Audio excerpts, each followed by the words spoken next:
Hi, and welcome to another video by Jim the Car Guy. Today we have a 2004, it's a Toyota 4Runner. We need to change the hub bearing on the right front wheel. I did do the left side bearing already because that one was ready to fall right out of the vehicle. You grabbed the wheel and you rocked it back and forth and it felt like the wheel was left loose, but it was actually the bearing that actually failed. I am going to do the right side because after we put it down on the ground and took it for a test drive, we still have a noise in the right front.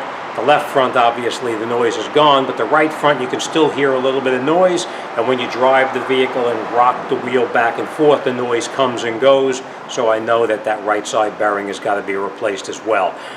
So I have all the tools laid out. I'm going to show you what we're going to need to take this job apart and how we're going to get it done. And I will tell you this. I did do the left side using the hub grappler to do it. I am not going to do the right side like that. I'm going to send it out to a machine shop and I'm going to have them press it because this thing was such a pain in the rear end to do. It's not worth me fighting with it while I got 4 other cars over here sitting waiting to be done. So I am going to send the hub out to have it pressed by the machine shop in the parts store, of course. So just so you know, I will not be pressing the bearing, but I will show you how to take it apart and then how to put it back together. All right, so I figure for the 40 bucks they're going to charge me to do it, might as well just have somebody else do it and work on these other cars in the meantime. So come on up front. I'm going to show you what tools we need and then what we're going to do to get this all apart. So come on, let's take a walk. Okay, this is an example of what we're going to need. We are going to use an air gun over here, a couple of hammers, our favorite OTC Spectrum light. You can see it's beat to death, but still keeps on working. A couple of screwdrivers.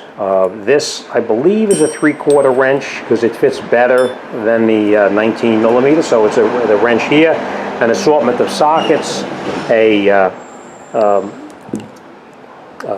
ratchet, fairly long ratchet with our, I think that's a 12 millimeter socket on there, a couple of pairs of pliers, some penetrating oil, and a torque wrench to torque the hub nut back on as well.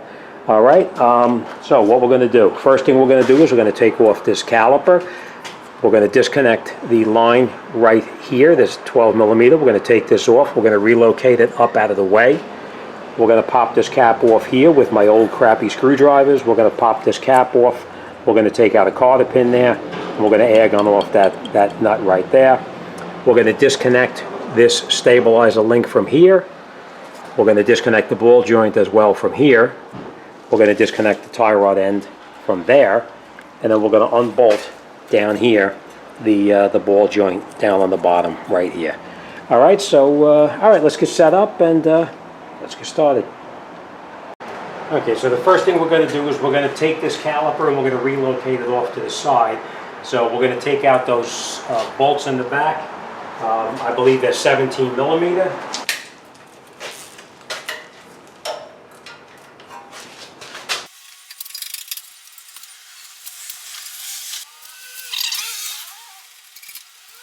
Just take our caliper off like this. And we're just going to bring it off to the side like this.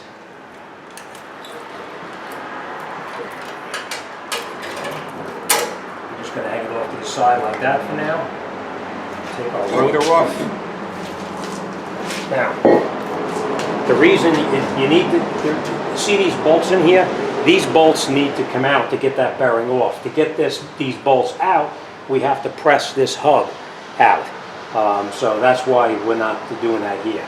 All right, next thing we're going to do is we're going to take this cap off right here. Now sometimes this cap is a little bit of a pain to get it off. Just watch you don't damage it.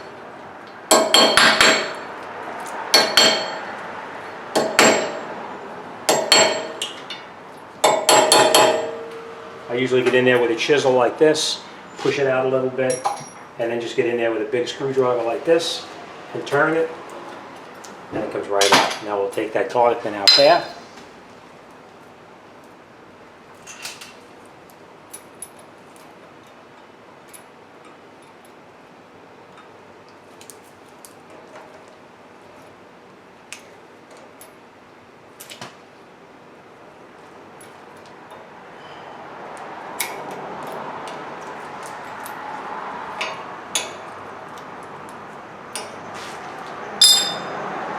cap off.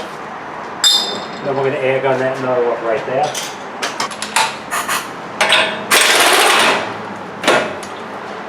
The reason I pushed it in is to make sure that the axle was free, and it is.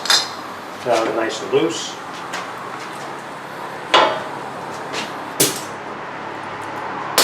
Next thing we're going to do now is we're going to disconnect the ABS sensor itself. Bring it in there, I'll show you what that looks like. This is the ABS sensor right in here. We're going to take out that Allen key right there. We're going to take that out, and then we're going to rock that sensor back and forth and take that out. Now what I'm also going to do is up underneath here, you know what, let me see if I can show you. I'm just going to get in here with a pair of needle nose pliers such as this, and I'm just going to squeeze these back together right there and push it up.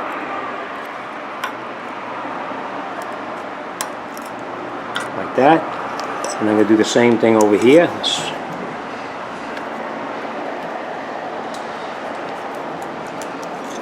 Just squeeze it together. And we push it out. So now we didn't break the harness connectors. We need to put them back in so they don't get tangled up in here by accident. I am going to leave this on here right now because it makes it a little easier to move it. But we're going to take out that bolt right there. And then we're going to pull that sensor out.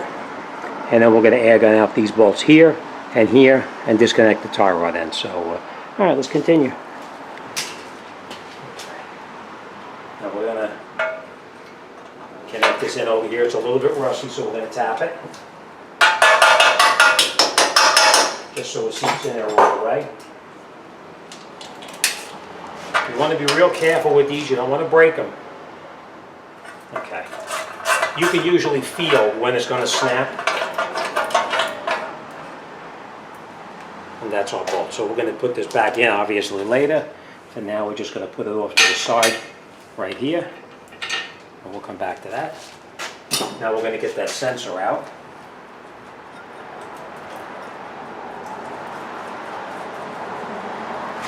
On something like this, that penetrating oil comes in very handy.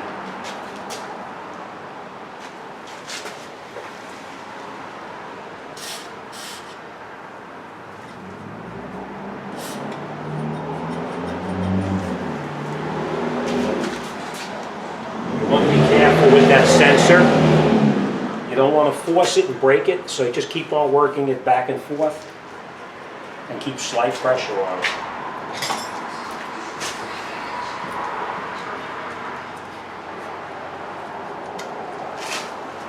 Now that one I can tell you came out a lot easier than the other side.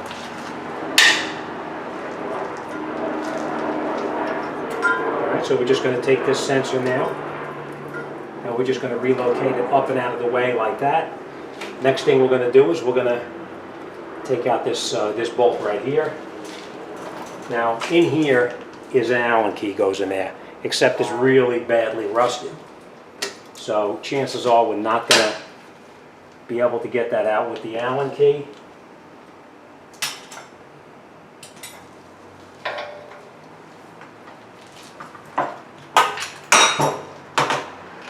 But we'll see how it goes.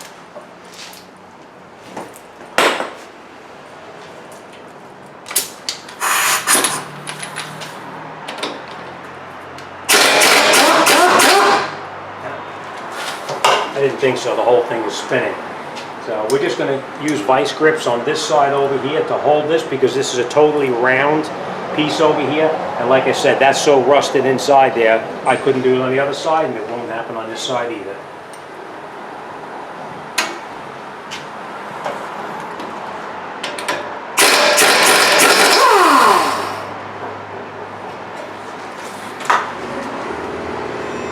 Okay, take this off. Out like that. Next thing we're going to do now is we're going to come over here and we're going to take out that cotter pin up on the top there. Let me show you what that looks like as well.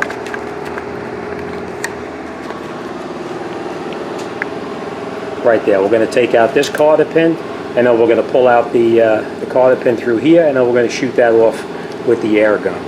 All right, so all right, let's continue with that. Now that thing is extremely rusty on the other side. I was not able to get that carded pin out, but we'll see how it goes.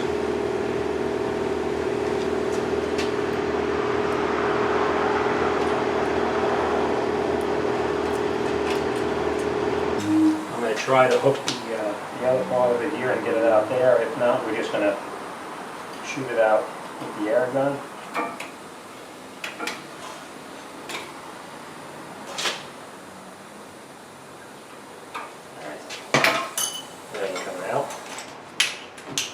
Just going to shoot it out.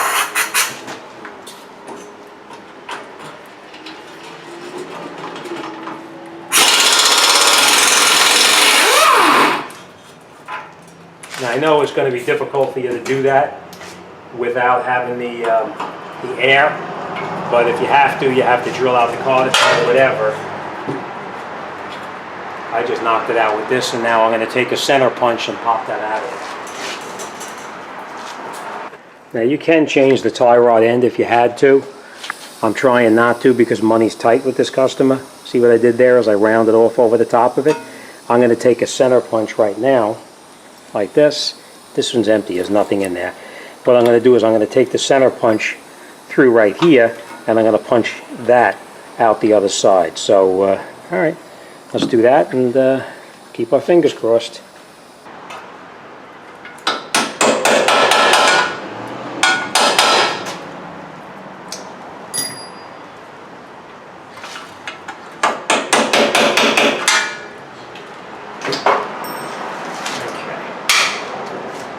Looks like it was easy, and it was, but the other side was really a pain in the rear end.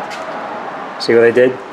I went in there and I hammered that carded pin through there, and it came out slightly on the other end over here. And then what you do, you just get on it with a pair of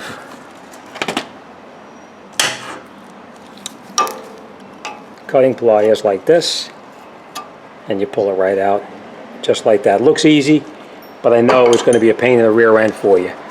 All right, next thing we're going to do is we're going to use our tool to pop this tie rod end out of here. You know what, let's try one other thing first. What I'm going to do now, there is a tool kit. This is the OTC kit to actually pop everything out of there. Sometimes it works, sometimes a pain in the rear end. So what I'm going to do, not using the tool, but getting this out here. So what I'm going to do here is I'm going to hit it right here a couple of times, and that should get it to pop out. So let's set you up and see how it goes.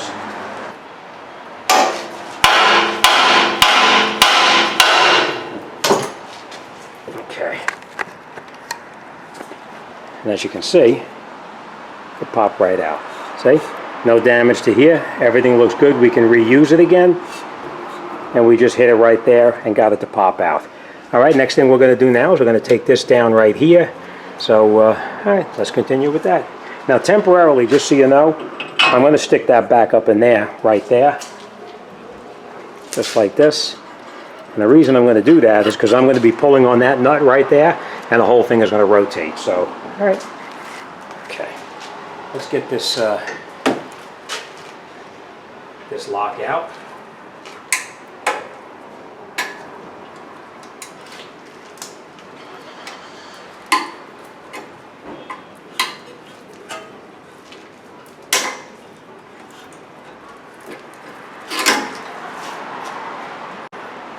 You're right, we're not using that over again. We're going to put the new carded pin in there. But let's take this and loosen that up. Now, like I said, this one here, the 3/4 fits tighter than anything, so that's what we're going to use, the 3/4. It's going to be very tight, so we're just going to put a second wrench over the top like this, so we can increase the leverage.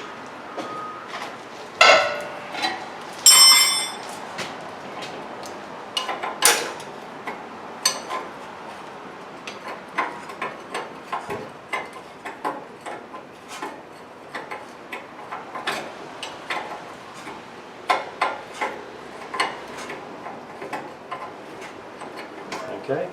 Now we're not going to take this out all the way yet. We're going to hit right here with the hammer too and try to get it to pop out. If not, we'll use the ball joint 2 more.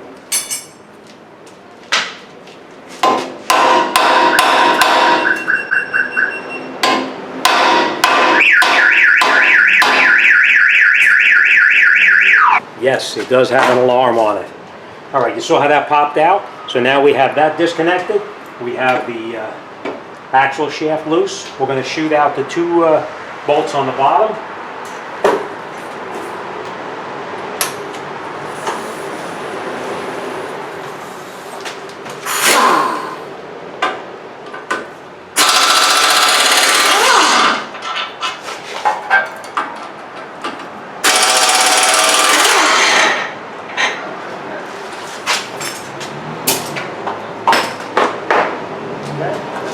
So now our ball joint is loose. Our tie rod end is also loose. That's it.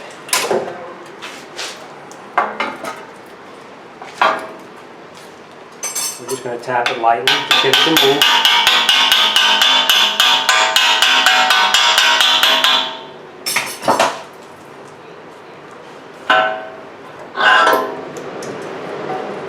Last, we're going to hold this up like that, take our nut off like this, and that's it. Our hub is off. Now let me explain to you what's going on here. You see, you know what, let's put this down and we'll go over and talk about it right here on the floor. Okay, so what we have to do is we need to get this out, pull this piece out over here. We just get in the back with a screwdriver or a chisel and get this out of there. We're going to come in, we're going to push out that hub right there, and once you push that hub out, this piece here, the hub, will come out, and then we just take out that bolt there. There's 4 of them, take the 4 bolts out, and we pull the bearing right out of there.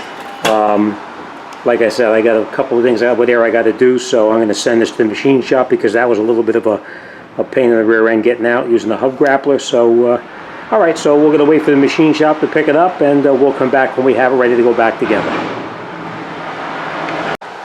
Okay, now that we have it back with the new bearing and everything in it, we're going to put it back together. First thing you want to do is get the top hung up there first, and we're going to catch it with the nut. We're not going to tighten it up, we're just going to catch it loosely.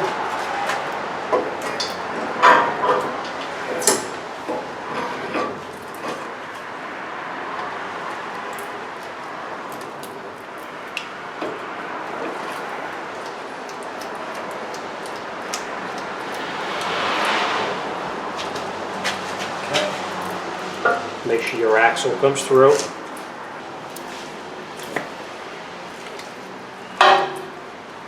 Okay. Now we're going to catch both of the bolts that hold the lower ball joint in. We're just going to catch them loosely as well.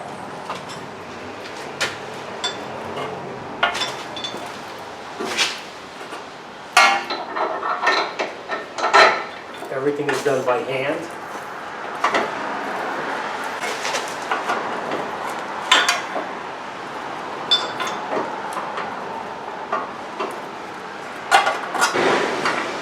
Now we're not tightening anything up yet, we're just going to catch it loosely.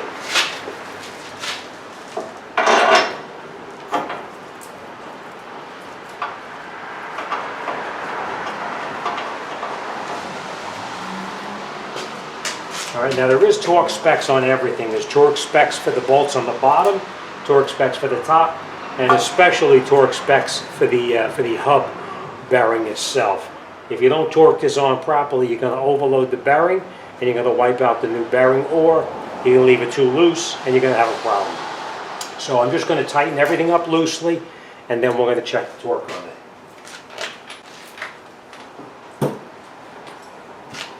Alright, next thing we're going to do is we're going to catch our tie rod end, put it through, and again you'll notice I'm not tightening up anything yet, everything is just going back together right now. Alright, we're going to put our stabilizer link back through as well.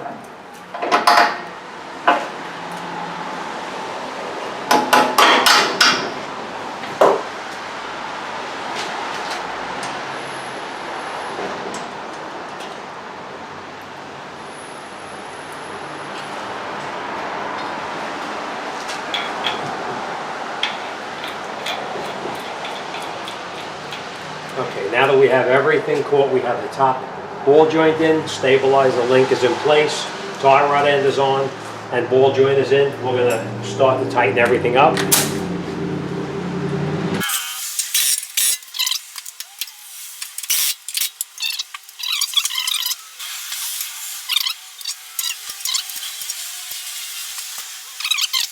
Okay. All right, we have everything torqued down. Now we're going to put our cotter pins back through here.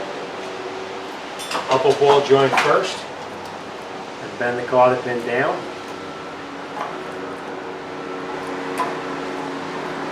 Now I am going to put the other cotter pin through the tie rod, the outer tie rod as well.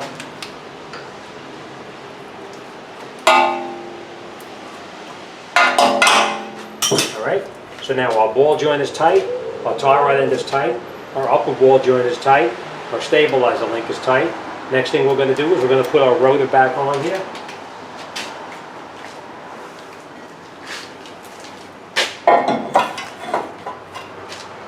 Now, you remember before I bent that backing plate so I could get in there with that tool to knock the cotter pin out. We're just going to bend it back a little bit so that's not touching anywhere.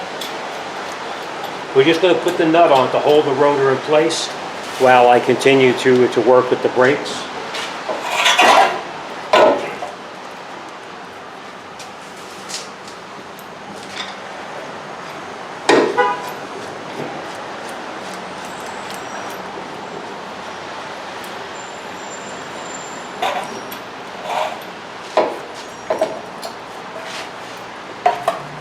Now whenever a bearing is pressed, always check the backing, the heat shield or the deflector in the back, because sometimes that gets bent and it'll touch into the rotor. You want to make sure that it's not touching, otherwise you'll get a grinding noise. As you can see now, it's nice and clear. Let's take a look in there.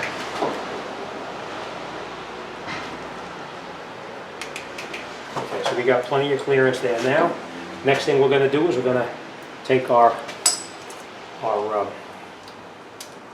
ABS sensor. We're going to bring it back over here to where it belongs. We did put a little lubricant on here already. Okay, we're going to leave that ABS sensor for now. We're going to continue with this. We're going to take our caliper, bring it back over.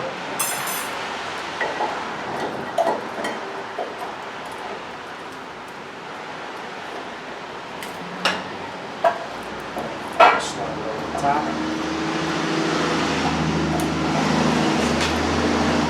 And we're going to catch our two 17mm bolts in the back. Okay, now we're going to snug down the bolts in the back.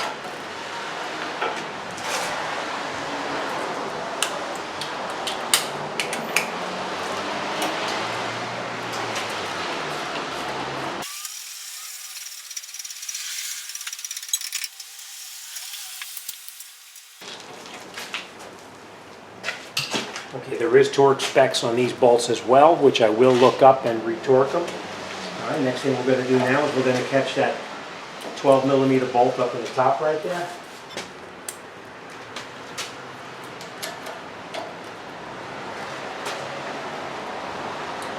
And even though you see me turning it in here with this socket, I'm turning it in by hand before I tighten it.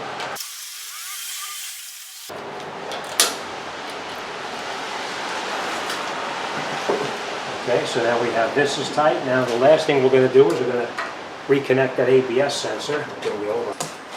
We're just going to take our ABS sensor, put it back down in here. Like I said, I lubricated it already. Push it right back in. Let's get a light here so you can see. All right, we got it back in there. And we're going to screw in our hold down screw. Snug that down.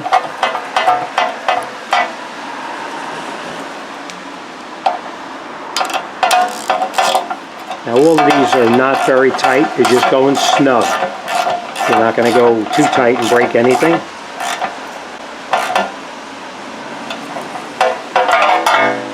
Alright, next thing we're going to do is we're going to put these tabs back in where they came out, just like that, so that way that ABS sensor doesn't touch the axle by accident. Alright, and that's probably going to be it for that. Now we're going to tighten up this nut right here. So let's do that and we're almost done. Okay, this nut here calls for 184 foot-pounds, just so you know.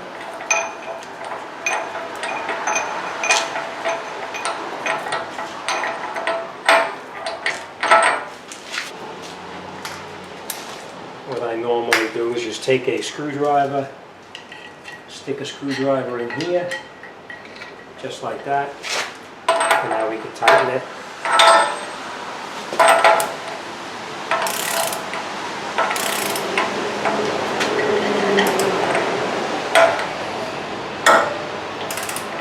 Alright, now we just torque it.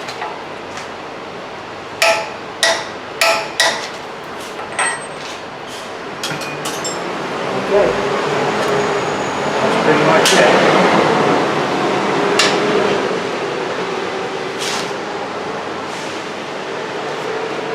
We're going to turn this one off because the battery's dying. And let's just go over what we did and make sure it's all set. To put your lock tab on here like this, and because you see how it doesn't line up quite right.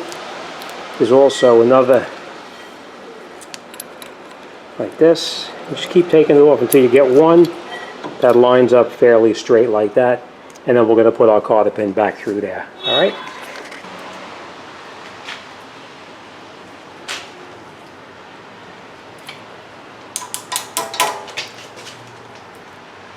Make sure you bend your cotter pin.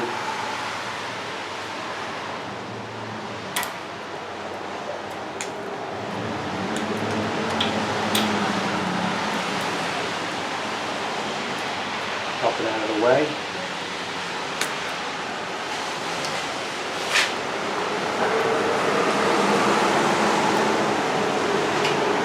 Alright, and last but not least, we're going to put our cover back on. Now when you put this back on, you do not want to get in here with a hammer and pound it right there, because you're going to dent it and it's going to make a clicking noise.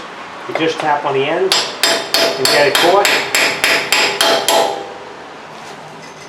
And then you just take a drift and just go around.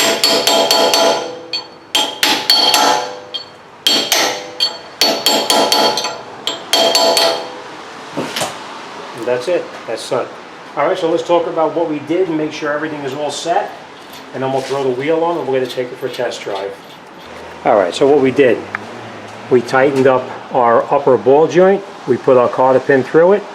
We put our tie rod end on here, and we also put a cotter pin through it. We tightened up our stabilizer link nice and tight. We put that 12 millimeter bolt back through here and tightened that up. We reconnected our ABS sensor back into its original location right down in there. We made sure that those tabs were popped back in where they belong. We also came underneath here and we tightened up the lower ball joint there and there. We also tightened up that 17 millimeter bolt for the mounting bracket, and there and there. Alright. We also made sure that the bolt here was torqued on properly, put our lock tab on, and put our cotter pin through there, and that's it. We're all set. Okay, that's it. You're all set. We made sure everything was on properly. We're going to put the wheel back on now. Now make sure that your backing plate is not touching, because otherwise you're going to have that wheel spinning and it's going to wind up touching and you're going to wind up having a noise coming out of the wheel. We bent that back out of the way so we know that's not going to happen. We're going to throw the wheel on, take it for a test drive. Now, pump that brake pedal up, because sometimes the brake pedal itself is a little bit low because that piston was pushed back in on the caliper. And that's it. You're all set.